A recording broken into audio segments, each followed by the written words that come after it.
Thank you very much. These are great, great people, and these are real workers. I love the workers. We're doing a good job for the workers, and I'm thrilled to be back in Wisconsin.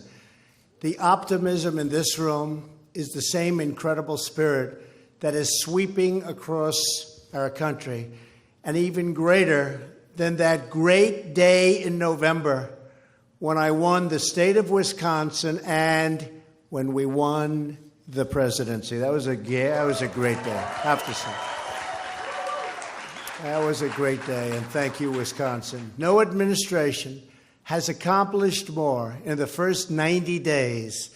That includes on military, on the border, on trade, on regulation, on law enforcement. We love our law enforcement, and on government reform. Today, we're building on that optimism, and I'm proud to announce that we are about to take bold new steps to follow through on my pledge to buy American and hire American.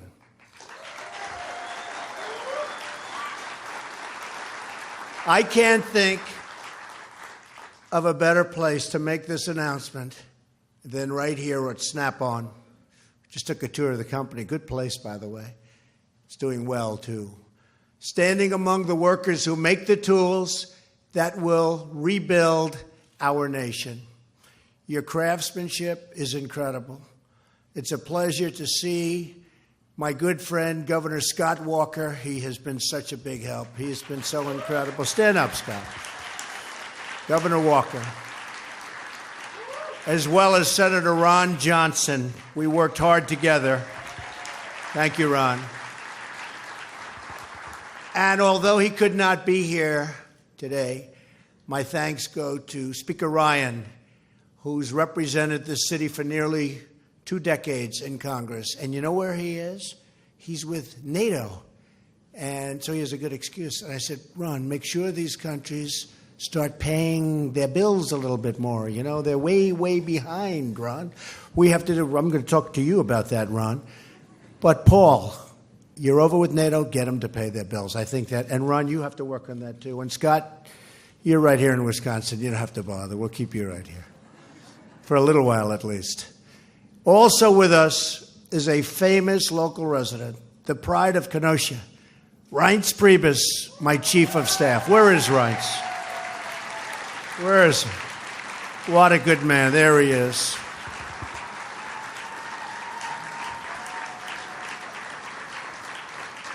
In fact, we flew over his house on the way up, and he got all excited. He's taking pictures of us. Rice went to school right here, just about a mile away, where he took his wife Sally to the prom. And that was a match made in heaven. Very nice. I also want to thank Treasury Secretary Steve Mnuchin for being with us today. Secretary Mnuchin is working to put together a tax reform plan to make our industry more competitive, and also to provide a level playing field for our workers. We don't have a level playing field, believe me. You're going to have one very soon. And our tax reform and tax plan is coming along very well. It's going to be out very soon. We're working on health care, and we're going to get that done, too.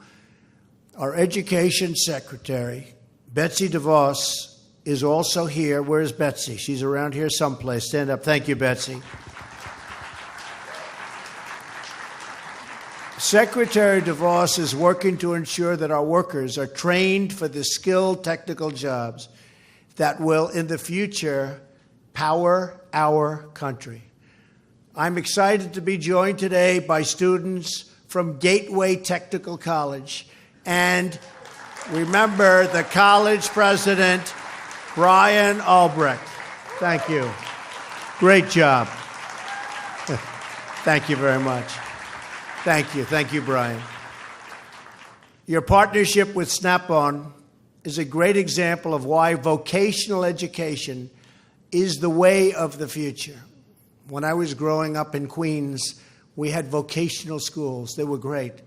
We don't have schools like that so much anymore, but we're bringing them back, vocational schools. These are very talented people that love that type of work, and it's great work. It really is great work. So vocational schools are going to be a big factor in the Trump administration. Together, we're going to do everything in our power to make sure that more products are stamped with those wonderful words, made in the USA.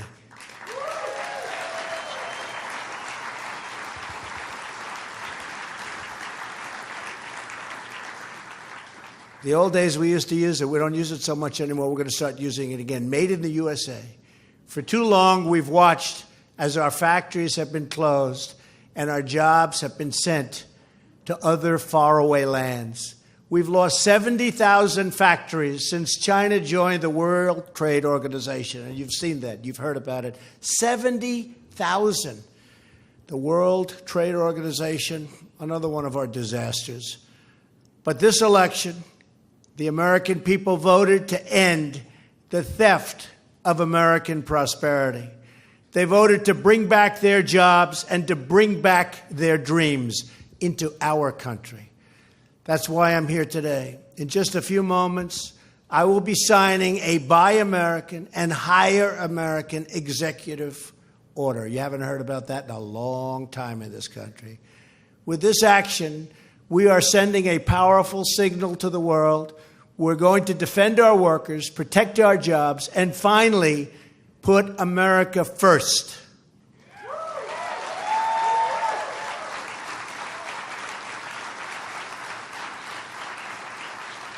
I see all the Make America Great Again hats, so that's a good crowd. Those are good hats. Through the years, Snap-on tools have been at the center of our industrial life. Your tools have fixed the cars our families depend on. They've sailed with the fleets that patrol the oceans. They've fixed the planes that cross our skies. And Snap-on tools have reached the heights of space, used by astronauts in orbit to carry out their very, very important work. And I don't know if you noticed, recently I signed a very big order. We're going to spend again on NASA space program. And that's something we need, and we also need it psychologically, but it's going to be very exciting.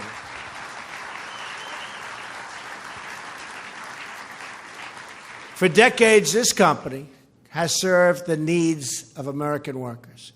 It's time we had a federal government that does the same. The Buy and Hire American order I'm about to sign will help protect workers and students like those of you in the audience today. This historic action declares that the policy of our government is to aggressively promote and use American-made goods and to ensure that American labor is hired to do the job. It's America first. You better believe it. It's time. It's time, right? It's time.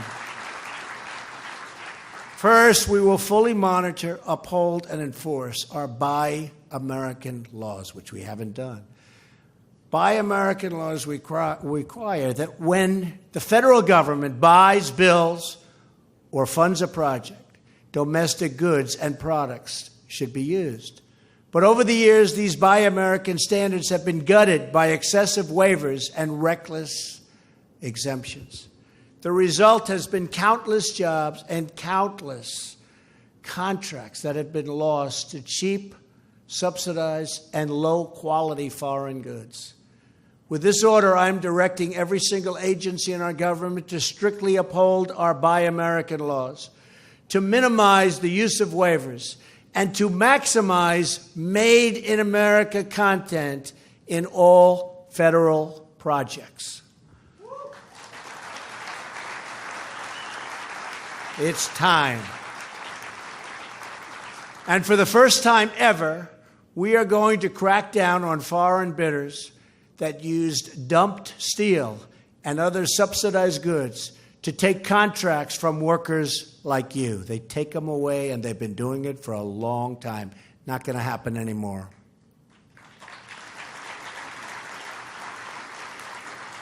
We are finally standing up for our workers and for our companies. In short, this order declares that American projects should be made with American goods. No longer are we going to allow foreign countries to cheat our producers and our workers out of federal contracts. Everyone in my administration will be expected to enforce every last Buy American provision on behalf of the American worker. And we are going to investigate every single trade deal that undermines these provisions.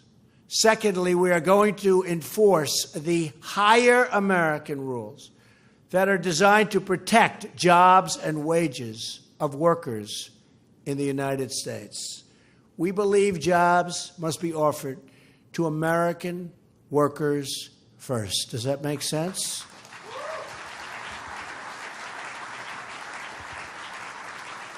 Right now, widespread abuse in our immigration system is allowing American workers of all backgrounds to be replaced by workers brought in from other countries to fill the same job for sometimes less pay. This will stop. American workers have long called for reforms to end these visa abuses, and today their calls are being answered for the first time. That includes taking the first steps to set in motion a long overdue reform of H-1B visas. Right now, H-1B visas are awarded in a totally random lottery, and that's wrong. Instead, they should be given to the most skilled and highest paid applicants, and they should never, ever be used to replace Americans. No one can compete with American workers when they are given a fair and level playing field, which has not happened for decades. We're using every tool at our disposal to restore the American dream. In fact, when it comes to wasteful, destructive, job-killing regulations, we are going to use a tool you all know very well. It's called the sledgehammer. It's what we're going to use. We're also going to stand up for our dairy farmers in Wisconsin.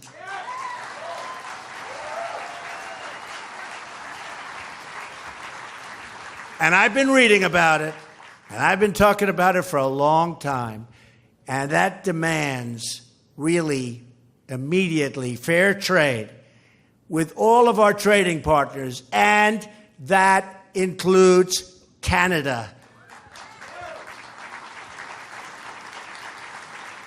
Because in Canada, some very unfair things have happened to our dairy farmers and others, and we're going to start working on that with Ron and with Scott and with Paul and with all of your representatives. What's happened to you is very, very unfair.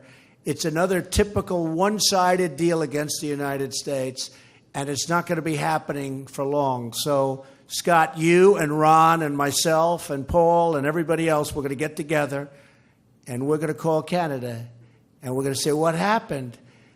And they might give us an answer, but we're going to get the solution, not just the answer, okay? Because we know what the solution is, all right?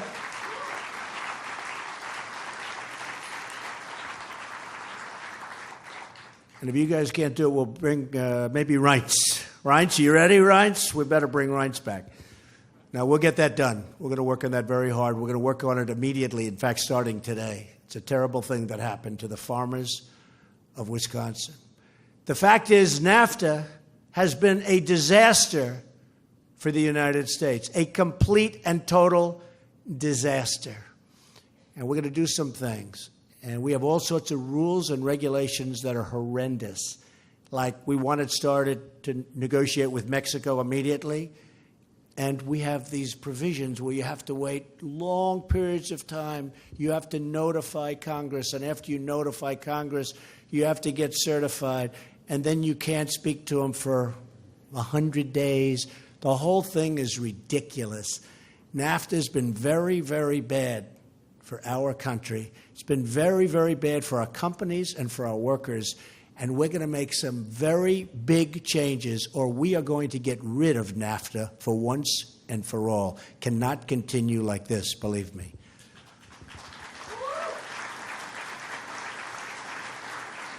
Big things will be happening on trade with other countries over the coming months, and I mean very big. We're also working with Congress on tax reform and simplification, and we're on time if we get that health care approval. So press every one of you congressmen, Press everybody, because we want to get that approval.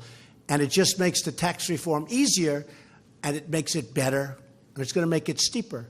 It's going to be bigger, and that's what we want to do. So we're in very good shape on tax reform. We have the concept of the plan. We're going to be announcing it very soon. But health care, we have to get the health care taken care of. And as soon as health care takes care of, we are going to march very quickly. You're going to watch. We're going to surprise you. Right, Steve Mnuchin? Right? Secretary of Treasury. I see Sean, and stand up, Sean. Let's stand up. You know, I had no idea. I was told a year ago, he's been so great to me. I was told a year ago he's like a world champion climber, climbs the trees. And after that, every time I look at him now differently. I'm very impressed with that, Sean. And he's also very good on television and very helpful. Thank you, man, thank you. We'll be making big investments in rebuilding our military and repairing our badly depleted infrastructure. And that'll happen soon also. Infrastructure, big infrastructure bill. Probably use it with something else that's a little bit harder to get approved in order to get that approved. But infrastructure is coming, and it's coming fast. New ships, bridges, tunnels, and airplanes will be constructed with American hands, American steel, and yes, American tools.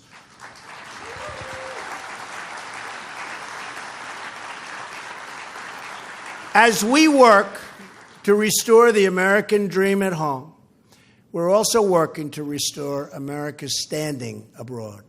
That means strengthening our partnerships and ensuring that our friends and allies pay their fair share.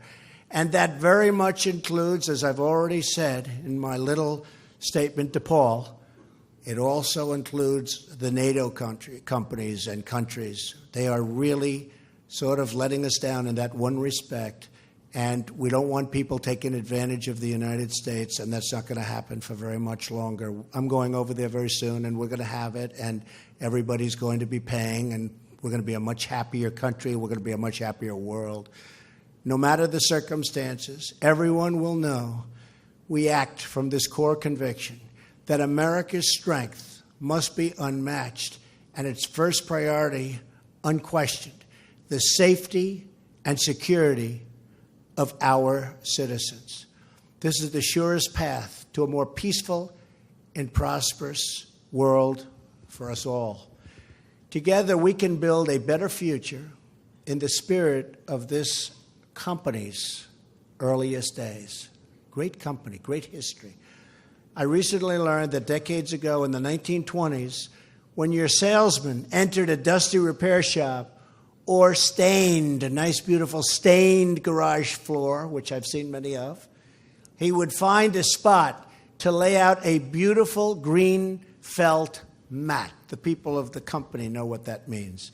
And on that green felt mat, he would carefully place a gleaming set of new Snap-on tools. The founders of this company wanted their customers to know that the tools of the mechanic were just as important as the tools of the doctor, the dentist, the politician, or the business leader, and that his craft was a noble, noble craft, as noble as any. This is a wonderful story about your company and its Wisconsin heritage. And Wisconsin has a truly great heritage, and it's led by incredible people. But it's also a story that tells us a lot about the American spirit. In America, we honor work. We honor grit. We honor craftsmanship. We honor the men and women who turn dreams into reality with their own two hands. In America, we honor all of you. We are a nation of builders. We are the country that dug out the Panama Canal, that put a man on the face of the moon, and that linked our cities with majestic railroads and curving highways. We are the country that is always on the cusp of the next invention. But we can only get there with all of you. We can only restore this nation we love so much by working and building with all of you. We can only get there together. We are the one people sharing one destiny, saluting one great, beautiful American flag. I'm thrilled to be here today to celebrate our great American heritage and to proudly embrace our great American future. I want to thank the people of Wisconsin for doing so much for me. That's why I came back here, not just for the company, frankly, for the people of Wisconsin. You have been so incredible to me and my administration, and we will never, ever let you down. God bless you. God bless the American worker. God bless the American dream. And God bless the United States of America. Thank you all very much. Tremendous honor. Thank you. Thank you very much.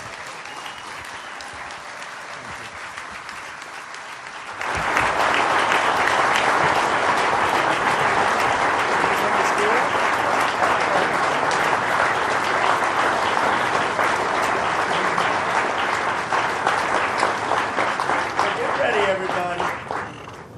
This is a big one. Get ready. How about having some Scott, Ron, and everybody? Come on up. Come on up. Lieutenant Governor, come on up.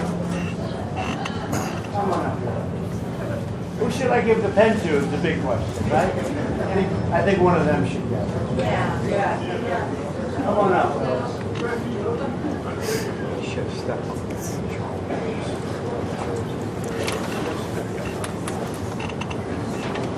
Great representatives. All right. Congratulations. Come on up. Come on up, yeah. Come on, guys.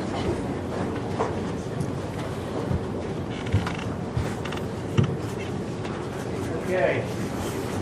This is a tremendous honor for me. The only question is who gets the pen.